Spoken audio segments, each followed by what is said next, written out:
નમસ્કાર મિત્રો, આજે આપણે બિન સચિવાલય અને ઓફિસ આસિસ્ટન્ટ જે પરીક્ષાની લેખિત પરીક્ષા પાસ કરીને તમે કોમ્પ્યુટરની પરીક્ષા આપવા માટે જઈ રહ્યા છો ત્યારે તે પરીક્ષાની પૂર્વરેખા જોઈ લઈએ। આ એક કોમ્પ્યુટરની પરીક્ષા છે જે તમારી આધુનિક સમયમાં કોમ્પ્યુટર કેટલી તમારી ક્ષમતા છે એ ચેક કરવાની એક પરીક્ષા છે, જેના 100 ગુણ છે। પરીક્ષાનો સમય 90 મિનિટનો છે, એટલે કે 1 કલાક અને 30 મિનિટ છે।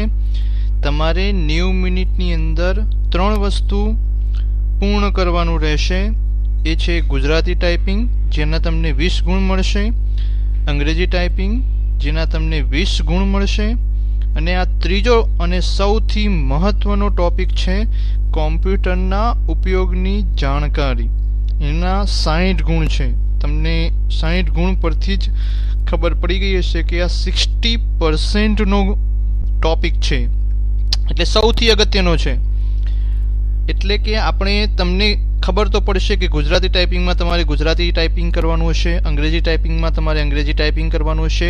આ બંને ટાઈપિંગ તમારે વર્ડમાં કરવાનું રહેશે, એટલે કે Microsoft office word 2007 version.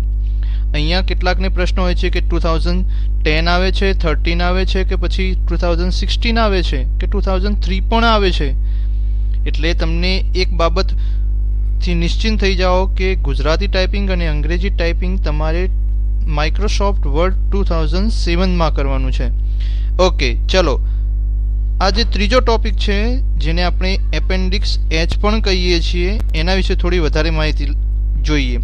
Appendix એચમાં શું શું આવે છે? એપેન્ડિક્સ એચમાં મુખ્યત્વે 4 બાબતો આવે છે।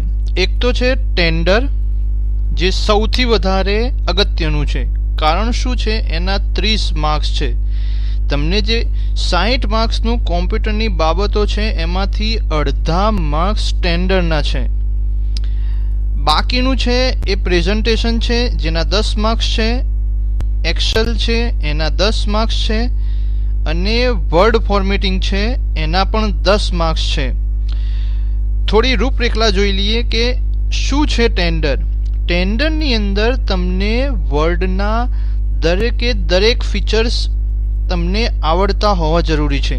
જેમ કે ટેન્ડરમાં શું હોય છે, તમે રોજબરોજની ન્યૂઝપેપરમાં પણ જોતા જ હશો કે ટેન્ડરમાં આવે છે શું। ટેન્ડરની અંદર તમને સેન્ટર, લેફ્ટ, રાઈટ, જસ્ટિફાય એવી રીતે કરતા આવડતું હોવું જોઈએ। એના પછી ફોન્ટ ફોર્મેટિંગ તમને કરતા આવડવું જોઈએ, બોલ્ડ આઉટ, ઇટાલિક, અંડરલાઇન, બધા જ અપર કેસ, બધા જ લોઅર કેસ, પછી સિંગલ સેન્ટેન્સ કેસ એ તમને આવડતા હોવા જોઈએ। આ ઉપરાંત પણ પેરેગ્રાફ ફોર્મેટિંગ તમને આવડતું હોવું જરૂરી છે। જેમ કે તમને સ્પેસિંગ, 2 લાઇન્સ વચ્ચેની સ્પેસિંગ્સ એ પણ તમને ખબર હોવી જોઈએ। 2 લાઇન્સ વચ્ચે કેટલીક વખતે સબ ટાઇટલ આવે છે ત્યારે સ્પેસિંગ બદલાય છે। એ તમામ વસ્તુઓ તમારે ટેન્ડરમાં દર્શાવવાની રહે છે। કેટલાકની ફરિયાદ કેવી હોય છે કે ટેન્ડર મેં તો સંપૂર્ણપણે લખ્યું હતું તો મારે કેમ ઓછા માર્ક્સ હશે। ટેન્ડર તમે સંપૂર્ણ પૂરો કરો છો એનાથી તમને પૂર્ણ માર્ક્સ મળતા નથી, પરંતુ ટેન્ડરની જે નાની નાની બાબતો છે ને એને તમારે ધ્યાને રાખવાની છે। એ તમને અપકમિંગ વિડીયોઝની અંદર હું તમને જણાવીશ। સ્લાઇડ એટલે કે પ્રેઝન્ટેશન, જે સેકન્ડ ટોપિક છે આપણો, એ પણ સિમ્પલ હોય છે। 2017નું બિન સચિવાલયનું જે કોમ્પ્યુટરની પરીક્ષા હતી એ જે મેં પણ આપી હતી, એમાં 3 સ્લાઇડ હતી, અને પહેલી સ્લાઇડમાં નામ લખવાનું હતું, બીજી સ્લાઇડની અંદર એ નામ જે હતું એના વિશે થોડી બાબતો લખવાની હતી, 4 ટેક્સ્ટ બોક્સ હતા, ત્રીજી સ્લાઇડની અંદર 2 ટેક્સ્ટ બોક્સ હતા અને એક ટેબલ હતું। એટલે પ્રેઝન્ટેશન 10 માર્ક્સમાં તમને મારા કહેવા પ્રમાણે 7 માર્ક્સ તો એટેચથી મળી જાય, 7 to 8 માર્ક્સ તો એટેચથી મળી જાય। એક્સેલ છે, એક્સેલમાં સૌથી વધારે તકલીફ પડે છે ફોર્મ્યુલામાં। એક્સેલમાં નોર્મલ છે, હાલી વખતે તો એક્સેલની અંદર તમને ડેટા ઇન્સર્ટ કરવાના પણ કહ્યા હતા. લાસ્ટ ટાઈમ ડેટા તમને ઇન્સર્ટ કરેલા આપ્યા હતા. એટલે આલી વખત એક્સેલની અંદર ટાઈમ તમારી પાસે કન્ઝ્યુમ વધારે થતો હતો. એટલે આલી વખતના આ 10 માર્ક્સ સંપૂર્ણપણે એમણે વસૂલ કર્યા હતા. ઓકે, વર્ડ ફોર્મેટિંગ છે. આલી વખત એમણે વર્ડ ફોર્મેટિંગમાં 7 પ્રશ્નો પૂછેલા.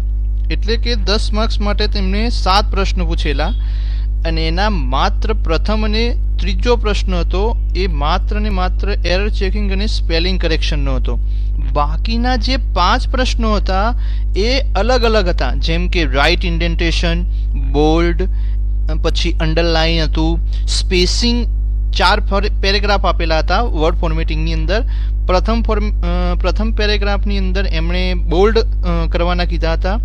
સેકન્ડ પેરેગ્રાફની અંદર એમણે અંડરલાઇન કરવાનું કીધું હતું. ત્રીજા પેરેગ્રાફની અંદર એમણે સ્પેસિંગ ઘટાડવાની વાત કરી હતી અને ચોથા પેરેગ્રાફની અંદર એમણે ઇન્ડેન્ટેશન રાઇટ આપવાનું કીધેલું હતું. આ બધી જ બાબતો વર્ડમાં આવે છે અને આપણે અપકમિંગ વિડીયોઝની અંદર આ બધી બાબતો આપણે ડિટેલમાં જોઈશું. એટલે આ તમને થઈ કે સિલેબસ તમારો કેવો છે, સિલેબસ વાઇઝ તમે કેવી રીતે પ્રિપેરેશન કરો છો એ છે. આ તમારું એપેન્ડિક્સ એચ છે જે તમારે સૌથી વધારે અગત્યનું છે.